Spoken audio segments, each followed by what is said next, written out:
નમસ્કાર મિત્રો, કાલે આપણે ચર્ચા કરેલી કે તાવ આપણા શરીરમાં કેમ આવે છે અને તાવ છે શું. જો એ વિડીયો તમે ના જોયો હોય તો આપણા પેજ પર એ વિડીયો છે જ, તો તમે જોઈ લેજો. અને આજે આપણે ચર્ચા કરીશું કે તાવ આવવાના કારણો કયા કયા છે. તો તેમાં સૌપ્રથમ જે કારણ છે એ છે ઇન્ફેક્શન. ઇન્ફેક્શનમાં વાયરલ ઇન્ફેક્શન, બેક્ટેરિયલ ઇન્ફેક્શન અને પેરાસાઇટિક ઇન્ફેક્શન. વાયરલ ઇન્ફેક્શનમાં કોમન ફ્લૂ, કોમન કોલ્ડ અને COVID-19 આ બધા વાયરલ ઇન્ફેક્શનો કહેવાય. બેક્ટેરિયલ ઇન્ફેક્શનમાં ન્યુમોનિયા, ટાઇફોઇડ અને યુટીઆઈ એટલે કે યુરિનરી ટ્રેક ઇન્ફેક્શન. અને પેરાસાઇટિક ઇન્ફેક્શનમાં મેલેરિયા એક પેરાસાઇટિક ઇન્ફેક્શન છે મિત્રો. બીજા નંબરે આવે છે ઇમ્યુન રિએક્શન, એટલે કે ઇમ્યુન રિએક્શનમાં વેક્સિનેશન અને ડ્રગ રિએક્શન.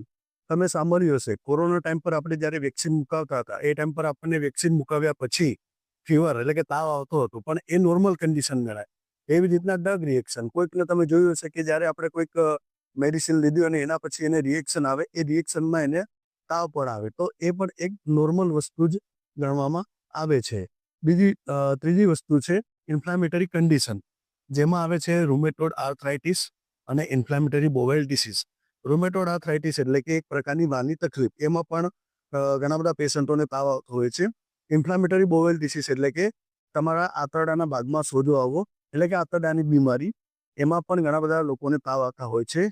તાવ આવવાના બીજા બી ઘણા બધા કારણો હોય છે, જેમ કે કોઈ કેન્સરનું પેશન્ટ હોય તો એમને પણ તાવ આવે. એવી જ રીતના કોઈ બળી ગયું હોય, દાઝી ગયું હોય તો એમને પણ તાવ આવે. એક્સિડેન્ટલ કેસ, એની જે ટ્રીટમેન્ટ થયા પછી પણ એ પેશન્ટોને તાવ આવતો હોય છે. સમજી ગયા મિત્રો? તો આ વિડીયો જો તમને પસંદ આવ્યો હોય તો લાઈક કરો, વધારે પડતું શેર કરો, જેથી આપણા આજુબાજુના મિત્રોને ખબર પડે કે ખરેખર તાવ છે શું અને કયા કારણોથી તાવ આવે છે. Thank you.